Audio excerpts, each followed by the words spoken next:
Pemirsa masih di IDX Langsung Closing dan sebelum kita lanjutkan perbincangan, kita akan coba lihat terlebih dahulu 4 saham pilihan yang direkomendasikan dan lagi-lagi keputusan investasi tetap ada di tangan pemirsa IDX Channel. Dan kami ingatkan kembali Anda masih bisa berpartisipasi di WhatsApp interaktif seperti yang tertera di layar televisi Anda nantinya.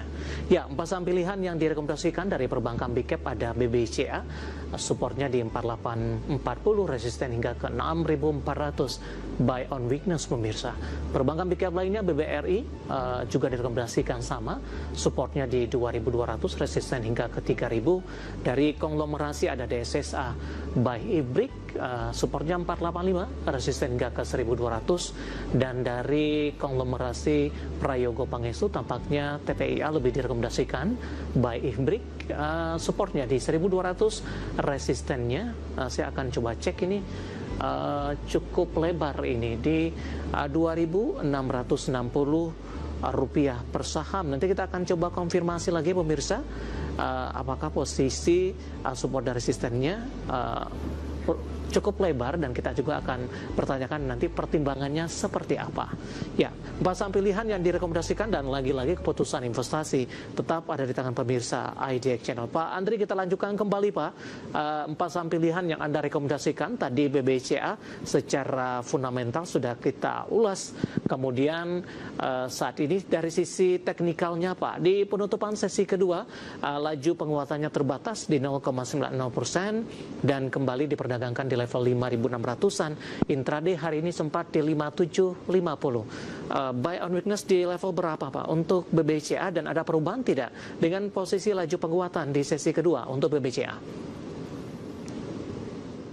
Iya, kalau untuk BBCA sudah bilang tadi, Bang, sentimennya masih negatif ya. Jadi, kalau saya lihat sih, memang selama kalau kita mau trading ya gini aja, jadi artinya selama masih di bawah 5 sampai dengan 10 hari moving average, yang penting kita tetap selling. Hari ini pun meskipun BCA ribuan pun, tapi dia masih di bawah 10 sampai 20 hari moving average. Jadi artinya harga rata-rata jangka pendeknya saja BCA belum bisa di atas closing harga itu. Jadi sebenarnya ini menunjukkan bahwa untuk fund managers dan juga hedge fund di luar ya, dari luar maupun juga retail masih tetap wait and see ya, nanti menjelang ini kan ada sentimen dari BI rate dan juga the Fed meeting nanti akhir bulan ini. Baik, buy on weakness di level berapa Pak? Dengan level penutupan hari ini di 5.600 Pak Andri? Ya, konfirmasi dengan buy di gap ya di 5 sampai 50 dan juga kecil beli sampai dengan 4.400, karena kalau technical wave-nya sih seharusnya ini wave fraksi 4 naik ya, jadi wajar dia naik kemarin sampai dengan 6.525, turun kemarin sebanyak 5.500, jadi emang zigzag turun. Ini ribuan untuk wave 2 naik, 3 nanti harusnya jebol di bawah 5 sampai 50. Jadi kalau untuk jangka pendek mendingan nunggu cicil beli di antara 4.800 sampai dengan 5 sampai 50 gap. Baik, penutupan hari ini di 5.600, laju penguatan terbatas di 0,90%, intraday hari ini sempat menguat ke 5750. Kita beralih ke saham pilihan yang kedua Pak, tampaknya masih dari perbankan Big Cap, ini ada BBRI. Kita akan coba update Pak Andri, posisi penutupan BBRI di sesi kedua hari ini berbalik melemah, tadi sempat menguat ke 2750, melemahnya cukup dalam di 2,20% di 2670. Analisisnya Pak Andri untuk BBRI yang hari ini lebih cenderung tertekan, beda arah dengan BBCA?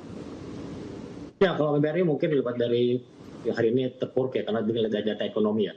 Inflasi kita tertinggi dalam beberapa tahun terakhir ya, 3,4 di atas ekspektasi pasar.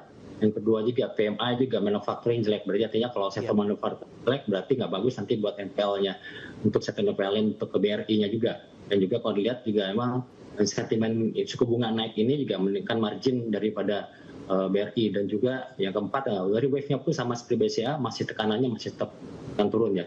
Dan juga yang kelima juga buyback-nya paling rendah di antara semua ya. Buyback BCA cuma kayak BRI cuma 500 miliar dibandingkan BCA di atas 2 sampai 3 triliun. Jadi artinya kepercayaan investor terhadap BCA untuk mereka untuk manajemen untuk buyback ya sedikit bertanda tanya ya, kenapa cuma 500 miliar sementara bank-bank yang lain lebih dari triliun, itu pun juga tidak membantu ya mana penurunan daripada saham-sahamnya. Jadi kalau dilihat secara teknikal selama masih di bawah 2.900 gap ya, kecenderungan BRI masih bisa menuju ke low 2540 kemarin sampai dengan 2.200. Jadi strategi yang dilakukan harusnya kecil beli ya, karena emang kalau dilihat ada kondisi bottom dulu untuk di bulan Juli ini untuk saham banking BBCA dan BBRI. Baik, BBRI bottomnya akan arah kemana Pak? Dan buy on weakness dengan penutupan hari ini di level berapa? Ya kalau saya pribadi sih kalau kita wave dari elite wave ya, juga dari harmonic dan juga dari indikator yang ada ya. Ya kalau lihat sekarang pun kita lihat nih yang simple aja, daily-nya aja udah dead cross ya. Jadi, artinya kalau dead cross kan sinyal mati ya dari teknikal, sinyal jual. Jadi artinya nggak berat ya. Harusnya kalau mau beli di bawah 2540 low kemarin waktu 9 Juni sampai dengan 200 untuk kita collect. Lumayan lah kalau sampai 225 kita cicil beli, kita average-nya tolak 2350, naik sampai 2729 kan naik lebih dari 20% untuk kondisi kenaikannya untuk jangka pendek ya. BBCA dan BBRI, dua saham dari perbankan big cap buy on weakness, dan lagi-lagi keputusan investasi tetap ada di tangan pemirsa IDX Channel. Pak Andri, kita lanjutkan kembali saham pilihan yang ketiga Pak, ada DSSA. Saham-saham konglomerasi termasuk DSSA hari ini lebih dominan bergerak di zona hijau. DSSA ditutup menguat di atas 3% di level 820. Pak Andri, bagaimana Anda melihat laju dari saham DSSA usai stock split, Pak? Lebih cenderung mengalami koreksi yang cukup dalam. Apakah sentimen dari MSCI juga ikut membayangi sehingga DSSA juga tekanannya semakin dalam, Pak? Ya, kalau DSSA ini agak unik ya, karena ini satu-satunya saham konglomerat yang naik di bulan Juni ini 60%.